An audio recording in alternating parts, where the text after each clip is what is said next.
737 WCRF Mornings with Brian. I want to keep reminding you two things. First of all, share is not done. Right. The on-air campaign may have wrapped up, but share season is still upon us. So if you'd like to support this listener-supported radio station, we need your donations. You can get those in today at moodyradio.org/Cleveland, moodyradio.org/Cleveland, or 800-600-9624.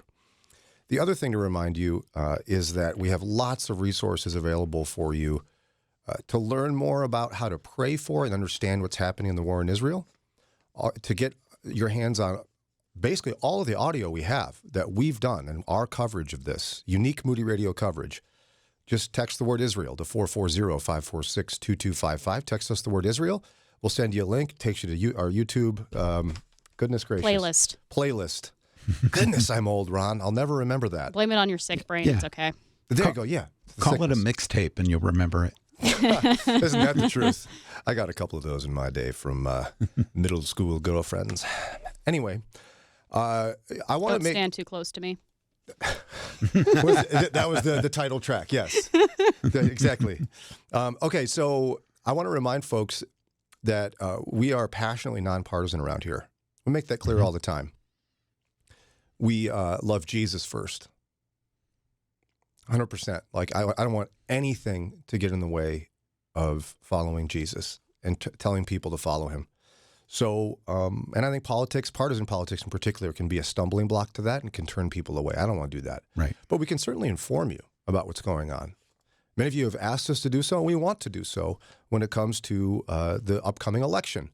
So at least once a week, we're going to be highlighting State Issue 1, which is not the same as State Issue 1 you saw in August. Right. Which is another reason we ought to talk about it. Joining us now, he is the president of Ohio Right to Life, is Michael Gonidakis. Welcome to the show, Michael. Oh, thank you so much for having me. All right, so let's clear up the confusion first. What was Issue 1 and what is Issue 1? Yeah, it's a great question. Politics is a funny thing. 90 days ago, Issue 1 back then for the August election had to do with the Constitution and our constitutional standards. Fast forward to now, early voting did start yesterday in Ohio leading up to the November 7th election. Issue 1 is completely different but kind of similar. Again, politics is a funny thing. This Issue 1, it is a nonpartisan issue. It has nothing to do with one party or the other or one philosophy or the other, but it has to do with the fundamental aspect of life. And you see, my friends, and all your listeners, what's on the ballot right now is a proposal to put in our Constitution, our state Constitution, an elimination of all laws that, I've been blessed to serve as president of Ohio Right to Life for the past 16 years. In 16 years, we've passed and made tremendous strides with our laws and regulations and reducing the number of abortions in Ohio. That's all on the line. Issue 1, I'm out there working daily as well as all of our members across the state to defeat Issue 1, a no vote, that is, because what would happen is if Issue 1 was successful, it would eliminate every law we have in Ohio as it relates to life. A ban on late-term abortions would be wiped out. Parental consent. The battle isn't between whether you're pro-life or pro-choice. This is a battle for the heart and soul of our state, Brian. And what do I mean by that? If Issue 1 is successful, and Lord willing it's not, there would be no limits and no restrictions on the issue of abortion. Currently now we have a ban on abortion at about 20 weeks. Pain capable is a law we passed about 6 years ago. That would be gone because the language that Issue 1 says is that the state shall make no law that directly or indirectly interferes with an individual's right to abortion. So parental consent. Again, I don't care what party you belong to. If you're a parent, you want to be involved with your 12, 13, 14-year-old daughter's life or 12, 13, 14-year-old son's life. That would all be wiped out if Issue 1 was successful. That's why we're passionately advocating for a no vote for Issue 1. Can you help us better understand more of the law as it currently sits? I think you mentioned 20 weeks is the current standard. What are the other laws that are currently on the books for life in Ohio? Sure. Yeah, great question. Great question, my friend. So we passed, Governor Mike DeWine in 2019 signed a heartbeat law, which everyone's probably heard of, and abortions were prohibited after cardiac activity was detected in an unborn child. That law has been struck down by the courts. So that is not the law of Ohio right now. It's been enjoined from going into effect. It's not the law. The current law is 20 weeks, and so it's our pain capable when an unborn child can feel pain in the womb, and no more, and that's about 20 weeks in the state of Ohio. So that's 5 months. And I can tell you, whether you're pro-life or pro-choice, that's where a vast majority of Ohioans, I've seen all the polling for the past decade, 80, 90% of Ohioans can agree on that there shouldn't be abortions after that. And that's what's on the line, because we would lose that pain-capable law if issue one was successful. That's how dangerous and out of touch this is. It's a bridge too far. I have pro-choice neighbors, friends of ours, our kids play together, and they told me that they are even voting no on issue one because it's too radical and too extreme. Interesting. And that is where we are right now. Again, you can be pro-choice and vote no, Brian, on this. I'm pro-life, of course, and I'm voting no. But wherever you fall, maybe you believe in abortion should be legal for the first couple weeks, or you're 100% pro-life the way I am. Wherever you fall in the spectrum of life, you would vote no on this, just for the simple fact of protecting your parental rights. You should be involved in your son or daughter's life when they're making these decisions. You don't want your son or daughter to be able to go and make a decision on abortion without you being involved or without you having a say. And that's what would happen if issue one was passed. Because when you put something in the Constitution, Brian, that trumps state law. The Constitution trumps elected officials. That's why they're doing this. It's not just passing a rule or regulation that we can call our state reps and our state senators or the governor and say, hey, fix this. We don't like it. It's in the Constitution. It stays. That's why they're trying to do a constitutional amendment as opposed to changing the law. Yeah, and I think that's helpful to understand, because I don't know that everybody realizes that a constitutional amendment effectively eliminates whatever laws were on the books for that particular issue prior to that. So Yes, sir. now, when we're looking at this, I'm curious if you wouldn't mind sharing with your neighbor, who is a pro-choice individual, what were did they tell you what they thought was too far? Yeah, it's a great question. So at first, at first blush, look, we're all busy, and I live, eat, breathe, and sleep this every day, so I know this backwards and forwards. The average Ohioan doesn't. They've got their jobs, their kids, their family, sports, school, kids' school, and all that.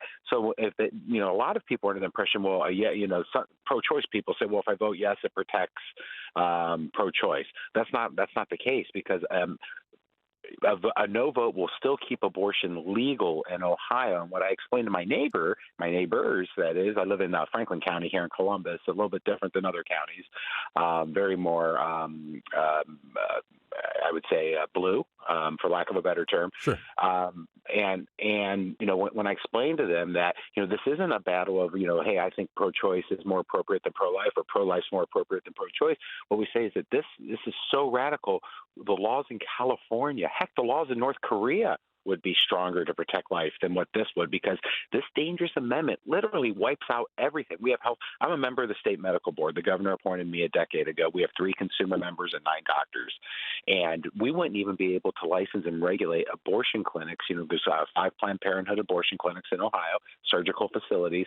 We would lose all the ability to license, regulate, and inspect. And I think Ohioans, regardless of their political stripes, want us to be able to go into hospitals, emergency centers, to make sure they're doing it right, inspect, make sure it's sanitary. We would lose that ability because the Constitution would trump the Ohio Department of Health. They would have no more say. The state medical board would have no more say. That's how dangerous this is. And when I explain this to my pro-choice friends, they say, well, hey, wait a minute. That's a bridge too far. I may be pro-choice, their words, not mine, of course, but I don't believe in wiping out everything. There needs to be some standards and limits. And so, just for my understanding and clarity's sake, if I'm understanding you correctly, even if the measure fails, abortion will still be legal in Ohio up to 20 weeks. Up to 20, yes, sir. Please record this, tape it, and run it the day after the election when, Lord willing, we're successful. It will still be absolutely legal up to 20 weeks in the state of Ohio. And then on top of that, if I've understood this ballot measure correctly, it shifts from it being really a legal issue to a physician can decide exclusively on their own whether or not an abortion should be perpetrated in this case. Yeah, you're absolutely right, and thank you for bringing that point up. Sometimes I get ahead of myself. So that's one of the biggest loopholes, and which is very dangerous. The state says, well, the ballot language says, well, the state can kind of sort of ban late-term abortions if they want, and then it says, literally, their language, unless the doctor performing the abortion thinks otherwise. So at the end of the day, a doctor who makes a living performing abortions gets the ultimate say whether they perform an abortion at 10 weeks, 20 weeks, 36 weeks, the moment before birth. It's all up to the abortion doctor who makes their living performing abortions. Are there any guardrails for the physicians in the language? Or, No. or is it just like whatever they want? Whatever, it's at the physician's discretion. Wow. Yeah, Wow. that's how dangerous this is. This is not who we are as Ohioans. We are Buckeyes. We are a Midwestern state with Midwestern values. This is not who we are. This isn't where any state is, whether you're in California or New York, but certainly not the seventh largest state in the country, Midwestern state with Midwestern values. It's a bridge too far. Well, again, we've been having a great conversation with the president of Ohio Right to Life, Michael Gonidakis. And Michael, if folks want to learn more about this, I'd imagine you've got some resources at your website. We do, and we would ask respectfully for your listeners to log into ohiolife.org. That's ohiolife.org.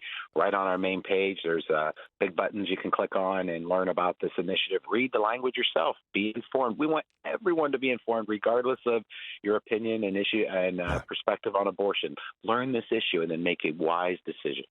I love that. Really, honestly, you don't have to go to commentary. You go read the language yourself. Right. Yeah, It's not that complicated. It's going to be on the ballot.